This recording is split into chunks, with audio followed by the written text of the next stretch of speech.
This is a Key Stage 3 science presentation looking at genetic material. In this lesson, we're going to cover chromosomes in the nucleus. We're going to talk about genes and DNA and how they're connected, the structure of DNA, and we're going to look at the work of a number of scientists, including Watson, Crick, Wilkins, and Franklin, and have a look at their work on DNA structure and its importance. Before you go any further, make sure you've got some paper and make sure you've got something to write with. To get started, the two pictures on the screen show a plant cell and an animal cell. Try and name as many parts as you can. Don't worry if you don't get all of them. All it means is when you move on to the next bit, you just have to go back over until they stick in your head. If you want to do even better, try and describe what each part does. Pause the presentation, come up with the best answer you can in 5 minutes, and then restart the presentation. So pause now. Within an animal cell, we have a nucleus. Cytoplasm is the liquid that all of the other parts of the cell are found in, and that's where most of the chemical reactions happen. We've got a cell membrane, which is the layer around the outside of the cell that controls what enters and leaves. We have mitochondria, which is where we find aerobic respiration occurring, and we have ribosomes, which are the location that we make proteins. In terms of plant cells, we have all the same things that you would find in an animal cell, but we have 3 extra parts. We have chloroplasts, we have a permanent vacuole, and we have a cell wall. Chloroplasts contain a green chemical called chlorophyll, and they absorb sunlight for photosynthesis. A permanent vacuole is filled with cell sap, which is a watery type substance, and the cell wall is the big thick layer around the outside of the cell membrane.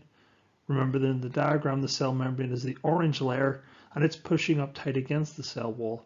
The cell wall is the double black line with the white layer, and that's purpose is for strength and support. You do need to be able to identify all the parts of a plant and animal cell and describe their jobs. Make sure you take the time to learn them.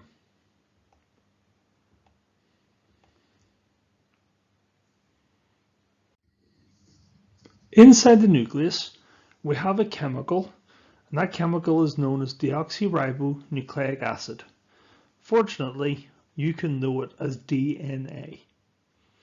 DNA is found across the entire planet and all the organisms on our planet, and it is made up of the same chemicals, and those chemicals are called nucleotides.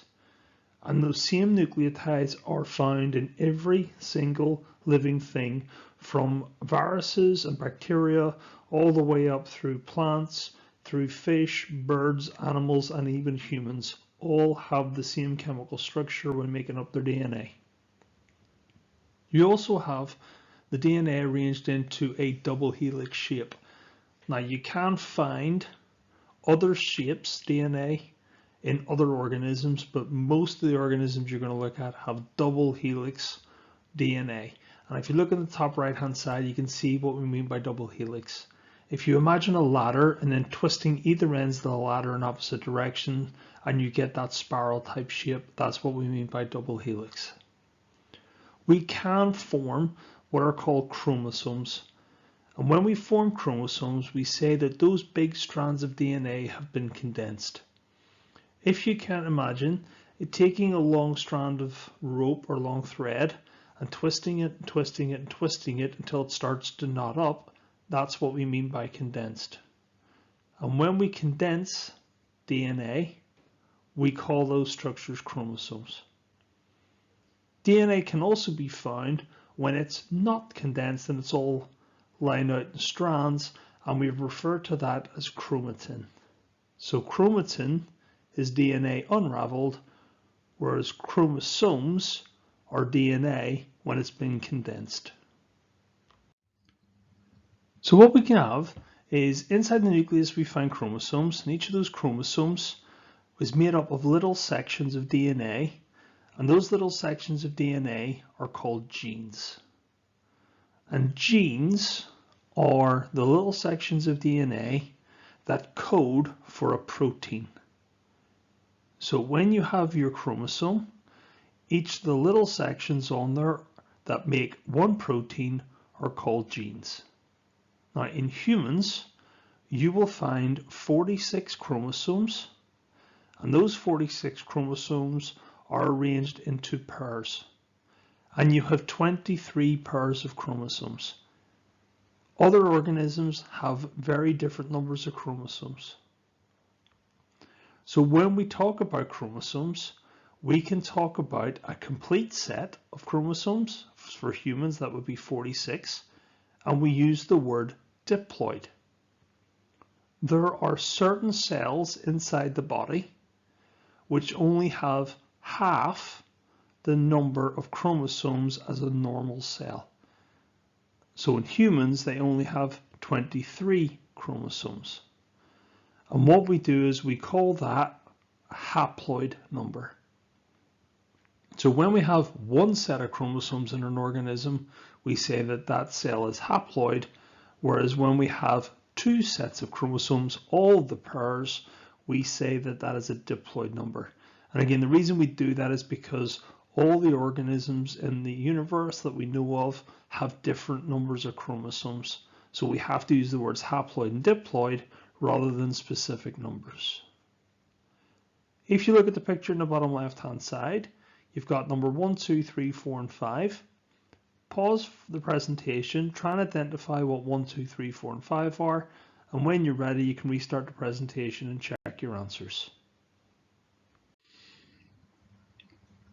So numbers 1, 2, 3, 4, and 5 are, number 1 is a cell, number 2 is the nucleus. When you zoom into the nucleus, you'll find the little X's, which are chromosomes. When you zoom into one of those X's, you can find it's got different little sections, and each of those little sections are called genes. And if we keep zooming in on that, we will find that that particular chromosome is made up of a double helix of DNA. Let's have a look at the answers. So chromosomes are found inside the nucleus of the cell. Chromosomes are made up of DNA, which is deoxyribonucleic acid. Remember, DNA is absolutely fine. You do not need to know the big version of the word. Each chromosome contains thousands of genes. Genes are sections of chromosomes that contain instructions to make proteins. There are proteins that are structural, and they're used to build parts of the body. And there's also proteins that are functional, and there's a group of proteins that are used to speed up chemical reactions, and those group of proteins are called enzymes. And finally, genes control the proteins a cell makes, and therefore controls what a cell does. So each type of cell in your body has certain genes turned on and certain genes turned off. That means it makes certain proteins, and that's how it becomes specialized for its particular job. A number of scientists were involved in the discovery of the structure of DNA. It started in 1869 when Frederick Mueller first discovered what was called nuclein at the time, and eventually was led on to become nucleic acid, also part of what we call DNA. Later in the 1950s, Wilkins and Franklin were known to take large numbers of images of the structure of DNA using a process called X-ray crystallography.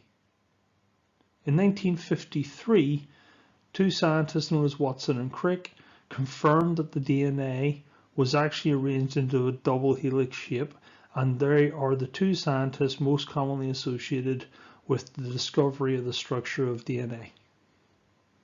In actual fact, DNA was first discovered in 1869. What Watson and Crick actually determined was the specific helical structure of the DNA rather than DNA itself, but they certainly are the ones most commonly credited with the DNA discovery.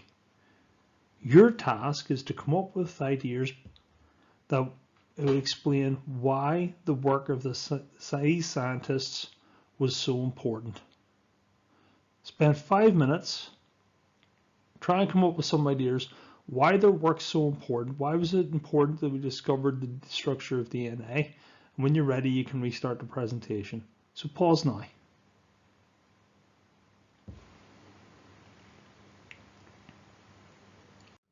So why was the work so important? Well, by understanding the structure of DNA, we've been able to identify the processes behind inheritance and see patterns of inheritance through families, both human and animal kingdoms and plant kingdoms. We've been able to identify the causes and treatments of several diseases. Very recently, we've now started that instead of one person getting the same amount of drug as everyone else, we can now customize the doses of drugs to make sure that people are not getting more than they need, but they are getting enough drug to treat whatever condition they've got. We've also in recent years been able to develop a number of techniques, including DNA fingerprinting, which has a large number of forensic uses, including solving crime. And we're also being able to use a lot of the DNA and genetic technology in order to maximize the production of livestock and crops. We would never be able to do that if we did not know the structure of DNA. We wouldn't have any starting point for that type of work. So their research was incredibly important. Last thing, folks, is just a couple of questions on EduCake. Have a go at those few questions, and if you're unsure of anything, please do get in touch.